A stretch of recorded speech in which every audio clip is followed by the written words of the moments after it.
Erev Tov, good evening. I was going to teach a Rambam class tonight, but every time I sat down to prepare the shiur, my head has not been with me today. You may have heard already, especially for those of you who are part of our Facebook group, that Am Yisrael lost today a giant, a real giant, a special person. Rabbi Yosef Halevy Faur, Rabbi José Faur.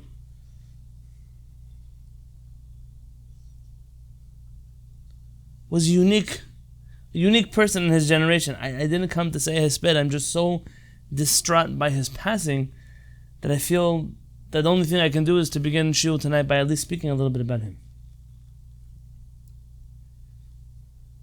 Chacham Faur, as he was called by his Talmidim, is not someone who I knew from close, but from afar, from reading his sefarim, from listening to a number of his shiurim. I've recommended many of his books here in the past, and articles of his have been required reading for many of our shiurim.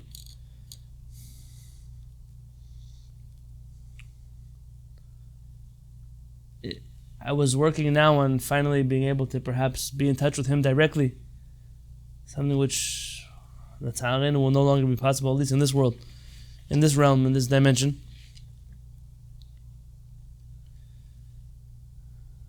For those of you who may not know who Chacham Faur was, Rabbi Faur was a personality who was unafraid to stand up and say things that were not popular. And not because of some desire to be exciting, to be controversial, to be an item, but because he wanted to tell the truth as he understood it, the Torah as he perceived it, and was unafraid to stand against those who wouldn't allow such a Torah to be spoken.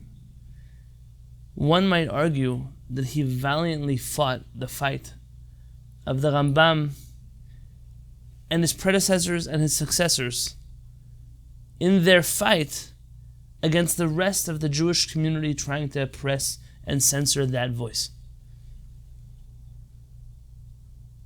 I'm not a Talmid of Rabbi Faur in the classic sense of knowing him and learning from him and consulting with him, but I most definitely say that his Torah has deeply affected my own learning.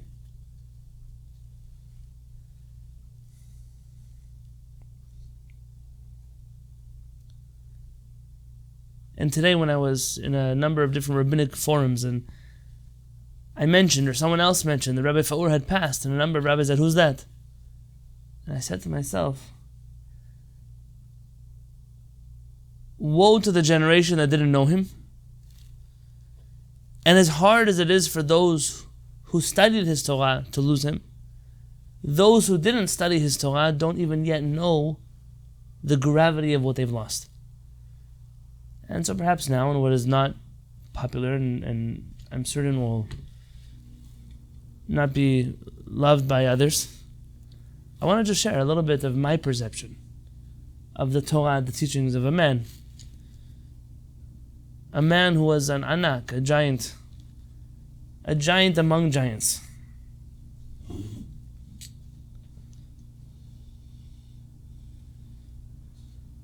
Rabbi Faur, aside from being educated, tremendously educated in law and secular studies and sciences and history and philosophy and mamash, ish asher kol bo, was Talmid Chacham of the highest caliber. Sometimes there are things that he writes that it takes you time and over and over and over again to rehash, to understand what he said in Torah.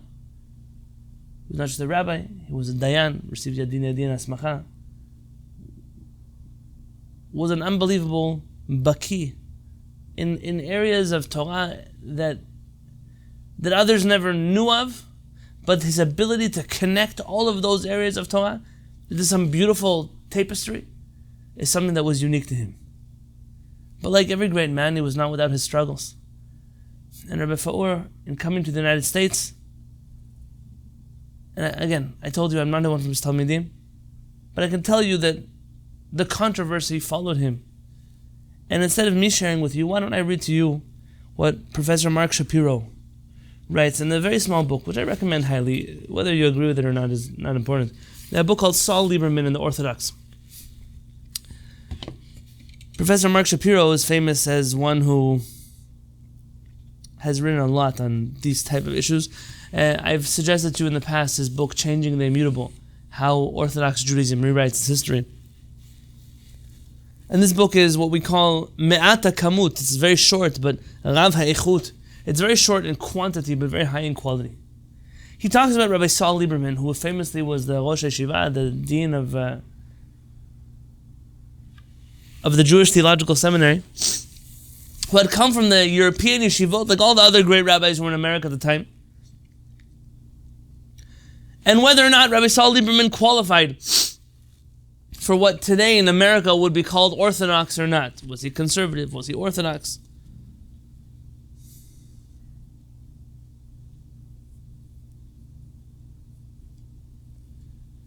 He ends off this book in a very interesting few paragraphs. It is interesting to note that the same issues that came up with Rabbi Lieberman, and his dealings with the Orthodox, were also repeated in the case of Rabbi José Faur. In the style of academia, they write people's names, like Faur, Lieberman, Eliyahu. I prefer to add the title rabbi before them, so as not to violate the teachings of my rabbis, that one who speaks towards a rabbi or about a rabbi without the proper title loses his chelik in Olam Haba. There's a book called Leket HaKemach HaShulchan Aruch that mentions such an idea, that included in the category of those who are mevazeh talmidei chamim, who are disgraceful towards Torah scholars, are those who don't refer to them by their proper title. Rabbi Faur was known to be strictly Orthodox, had studied under Rabbi Aaron Cutler in Lakewood, and had received ordination from the most prominent Sephardic Rashi Yeshivot in Israel. In the footnote, his smicha, dated 18th of Shad, 5723, was signed by Rabbi Ezra Atiyah of Parat Yosef, Rabbi Yaakov Ades of Kol Yaakov, Rabbi Ovadia Hadaya, and Rabbi Solomon Abudi, the Av Bedin of Jerusalem. From 1956 to 1959, he was also head of a yeshiva in Brooklyn that catered to the local Syrian community. Having been away from Brooklyn for some time, Rabbi Faur returned in the mid-60s and began to offer Torah classes in the Syrian community. Yet there was some opposition to this due to the fact that at this time he was also teaching at the Jewish Theological Seminary, which is the flagship institution of the conservative movement. Rabbi Jacob Katzin, the chief rabbi of the Syrian community, publicly supported Rabbi Faur after receiving the latter's assurances that he was opposed to the conservative philosophy and only taught at the seminary in order to earn a livelihood.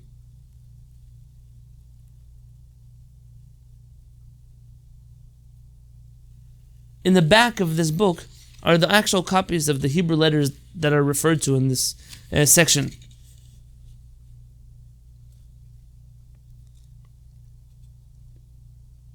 Now, I'll again reiterate that I don't take stances, Reform, Conservative, Orthodox, this, that.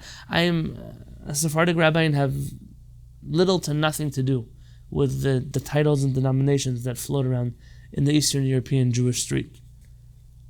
In opposition to Rabbi Katzin, Rabbi Moshe Feinstein, Rabbi Ovadia Yosef, Rabbi Elazar Shach, all agreed that Rabbi Faur's involvement with the seminary disqualified him from teaching Torah in the community. So because he was affiliated with a conservative institution, he was no longer allowed to teach Torah inside of the Jewish community.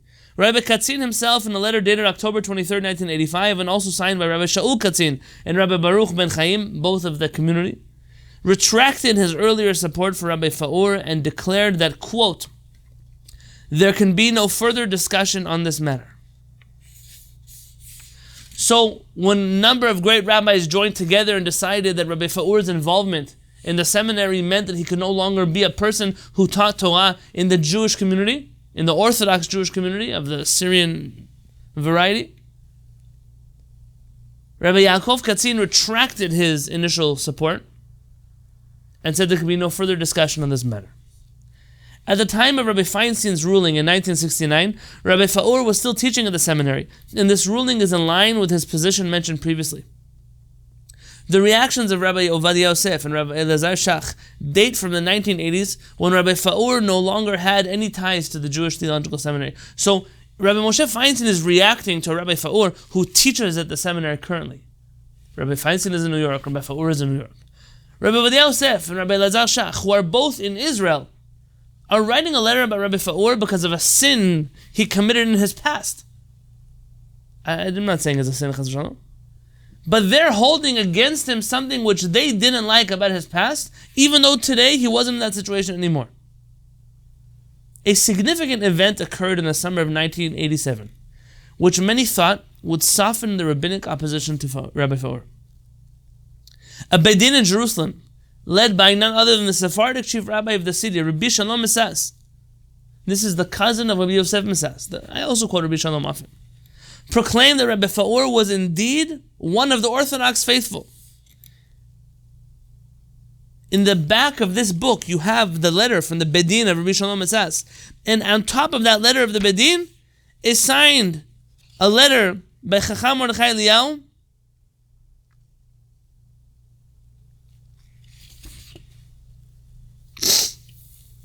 saying that he accepts and agrees to everything in that letter. The basis for this decision was that Rabbi Faur had never identified with the conservative movement, but only taught at the Jewish Theological Seminary in order to support himself. In fact, he left immediately after the rabbinical school started admitting women. In footnote 196, Rabbi Faur later sued for breach of contract, arguing that by admitting women, the seminary was in fact forcing him to resign.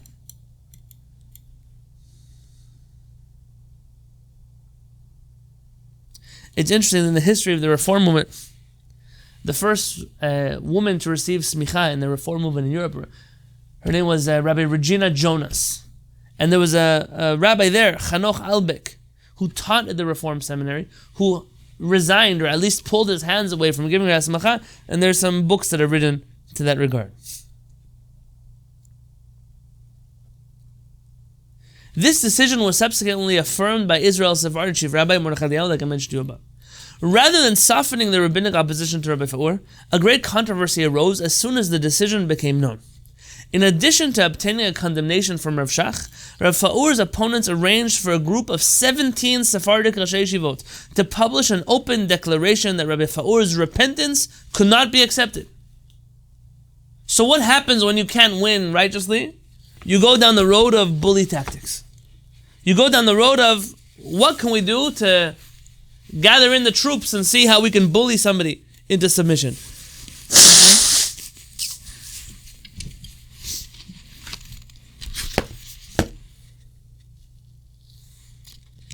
The declaration states that aside from his involvement with the seminary, listen to this, 17 Sephardic Rashi Yeshiva signed the following letter, that aside from his involvement with the seminary, he also spoke improperly, quoting, about great medieval Ashkenazic sages, and his books emit an odor of heresy. So Sephardic rabbis are rallying against another Sephardic rabbi because of his harsh words, in their words, spoke improperly about great medieval Ashkenazi rabbis who he attacked because those Ashkenazi rabbis were none other than the opponents of the Sephardic Chachamim of Spain. So do the math. Sephardic Rashi Yeshiva attacks Sephardic rabbi because he stands up for Sephardic rabbis against an Ashkenazi attack in the medieval times. You know, the Yated Ne'eman, Arapert calls this magazine the Yated Halo Ne'eman. It's called the Faithful Peg, but always it's the not unfaithful pig. In 1998, they ran a headline. The story says, "Kriyat Kodesh al Gdolei HaTorah is a holy declaration from the giants of the Torah, neged minui conservativi b'Kehillat Kodesh Harei Tzion, New York, against appointing a conservative. They don't call him a rabbi, a conservative, to be rabbi of Shaarei Tzion congregation in New York."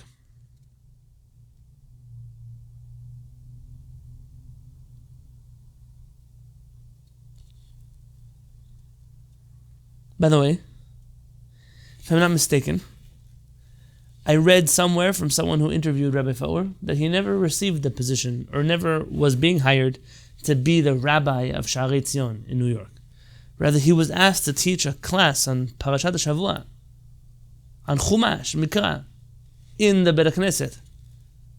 And that's what inspired the wrath of these people against him. The pressure was such that Rabbi Masas and Rabbi Eliyahu actually withdrew their support of Rabbi Faur.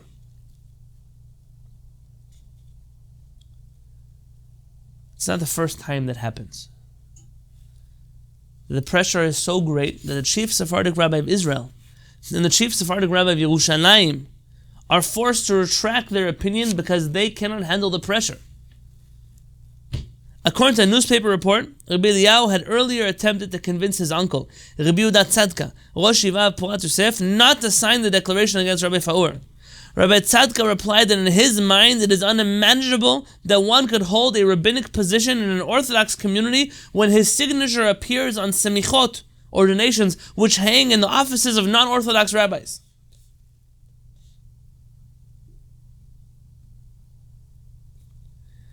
See Yom HaShishi, it's a newspaper, on February 12, 1988. The headline of the story reads in Hebrew, Mishtachavim lePa'or. The proper spelling of Faur's name is Faur, but the headline is an allusion to Baal Peor, the idol, meaning we're bowing down to the Peor. That's how they spoke about him. A pagan god mentioned a number of times in the Bible. Contrary to Rabbi Tzadka's reported statement, Rabbi Faur has informed me, Rabbi Mark Shapiro, that he did not sign semichot. Furthermore, he was not appointed to a rabbinic position, but was contracted to teach Bible classes at the Shaar Tzion congregation in Brooklyn. Okay, my memory serves me. It was in a footnote in the book.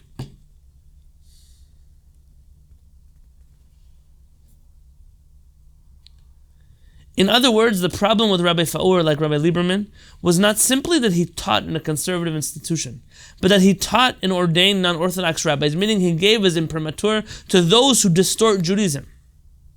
From his opponent's perspective, the fact that Rabbi Faur refused to take part in the ordination of women was of no consequence, since a male conservative rabbi is just as objectionable as a female. Right? Shapiro ends off discussing how recent decades have seen orthodoxy move to the right, just as conservative Judaism have moved to the left.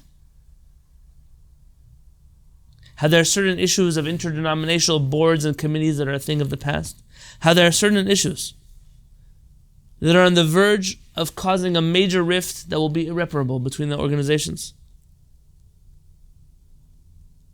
And he discusses a lost world of American Judaism, which again is not my world. I wasn't part of that world. I have nothing to do with that world.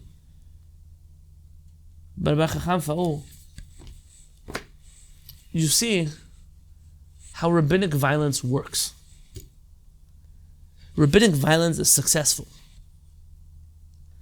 And even if it's not successful in shutting someone up, it's successful in making sure that thousands upon thousands of people don't have a chance to hear the Torah of such a person, to make their own decisions.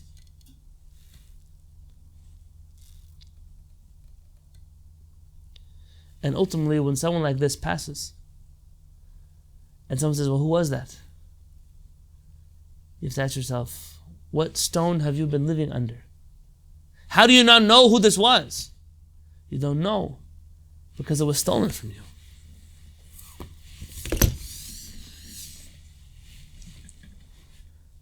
Today, one of my chaverim wrote me a message saying, what can you do? Though holech v'dor ba, a generation goes and a generation comes. That's the way the world works. And I said, I understand that generation goes. But did we, the generation who comes, have we done anything? Have we accomplished anything? Are we doing and accomplishing anything? It's time for a cheshbon hanefesh. As I told you before, I'm not one of the Talmidim of the Beit Midrash. That I don't have the right to speak as if I am one. But an admirer, I am. There's a book that I have my hands on, which has been out of print to my knowledge since 1978. I thought it was a little earlier, but 1978. Rabbi Faur wrote this in Hebrew, unlike many of his other books which are in English, about Rabbi Israel Moshe Chazan, who was one of the giants of Sfarad, and to him was a role model of what a Sephardic rabbi looked like. The Chazan family in general is a famous Sephardic rabbinic dynasty. In the introduction to this book, he writes something.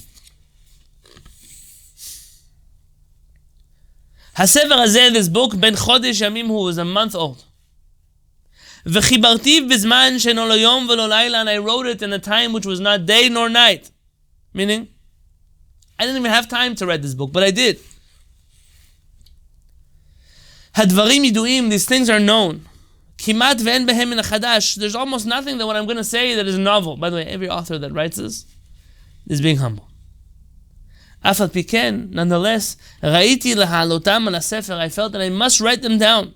Ki darkam shel harabanim ha-Sefaradim, because it is the way or the fate of Sephardic rabbis. Yitzirotehem bechol chelkei machshevet Israel, that their creations in all aspects of Jewish thought. V'ashkafotehem al hayadut bichlal v'al bayot hazman hachadash bifrat, and their perspectives, their outlooks on Judaism in general, and on the specific problems that the Jewish people face currently, enam yiduim, are unknown to people. Mashahu nogeh ve'ayom, something terrible, chal, is happening bechol asher nogeh lamasoret hatarbutit hadatit ve'achinuchit, in regards to the ethical, cultural, religious, educational tradition shel Yehudim HaSfaradim b'yamenu, of Sephardic Jews nowadays. Something terrible is happening. Devarim sheba'avar hakarov, things that in the recent past hayu yiduim lechol tzurba darabanan, were known to all the young Torah scholars, the budding Torah scholars, the little young students. Enam yiduim hayom afilu le'ele asher b'shem gedolei hador yichonu.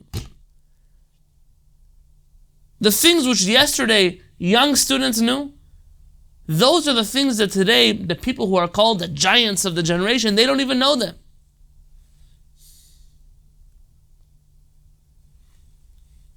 How many years did we suffer? I'm not speaking for myself. For all of those. How many years did I sit in shiurim, in classes, in day schools, in high schools, in yeshivot, in shiurim, of rabbis who spoke about Judaism and Judaism and Judaism. And when you ask them a question about a part of Judaism that is called Sephardic Judaism, they knew nothing. They know nothing. Nothing's changed. Them I don't blame. Why should they know about Sephardim? What about the Sephardic rabbis who know nothing? Anu, we, Rabbi Faur speaking about himself, שגדלנו על פי המסורת החינוכית העתיקה, שנתקיימה דור אחר דור בבתי המדרש הספרדים, we who were raised in the ancient educational tradition, which was kept alive in the Sephardic Batei Midrash generation after generation, רואים את המצב החדש בדיכאון לב וכיליון עיניים. We see the new situation, the new state of the union, state of affairs, with a sad heart, with worried eyes. הגשרים עם העבר נהרסו. The bridges to the past have been destroyed. הציונים שעמדו בהם הדרך נעקרו. The markers that guided us along the way have been uprooted. Hashvilim, the trails, the pathways, tushteshu v'chusu afar. They've become rubbed out and covered in dirt. You don't know which direction to go anymore. Ma ya'aseh hanar. What will the young one do? Sherotze legalot et ha'avar shelo, who wishes to discover his past. La'an yifneh. To where will he turn? Mi yoreh lo et haderech. Who will show him the way? Who is going to show the next generation the path? That road.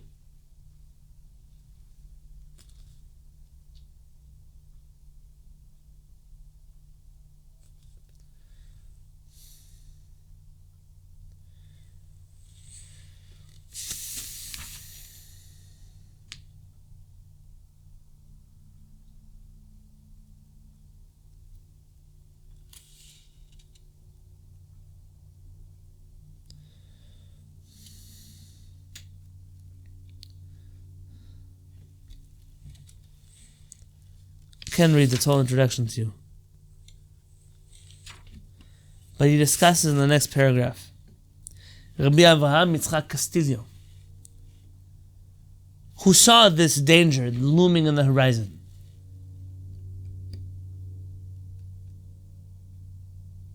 And he saw that what was happening in the Jewish community was that there were certain Chachamim who would be forced into silence.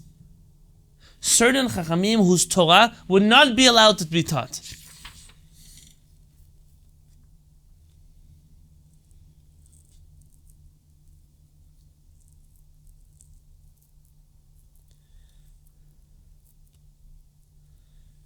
He writes about a world in a poem. Rabbi Avraham Castillo writes,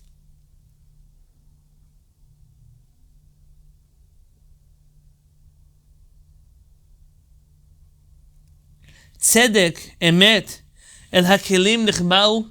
We're witnessing a generation where righteousness and truth must hide. O im besod eda pam nintzao, but if they ever peek out their head, pitom leshonam el chikam daveka, their tongue cleaves to the roof of their mouth. Ki yaru migeshet, because they're afraid. They're afraid to speak truth in a generation which has dover shecharim rak yikon mineged. Habogdim rekam lemorom alu asorim yarumu, because the liars have become great.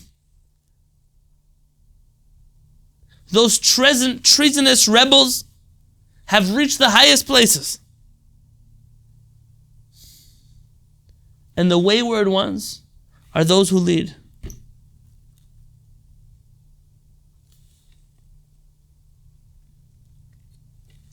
And I think to myself, I don't know what to say, and I don't have an answer to the questions of Chacham Faur. Who will guide the next generation? Who will they be able to turn to when they wish to discover their past? Who will they hold hands with when they want to march into the future?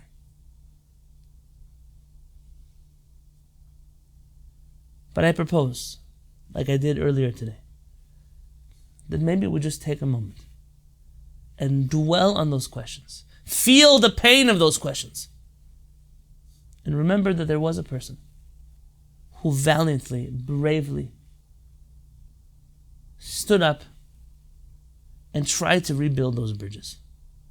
Tried to put back those markers on the path. Tried to clear the trails so people wouldn't get lost. To him, we owe an enormous amount of gratitude and thanks. And we pray. May his neshama be bound up in the bonds of life. And may we merit that the memory of the righteous should be for a blessing, that if we remember them properly, if we act in their footsteps properly, will continue to bring blessing to the world.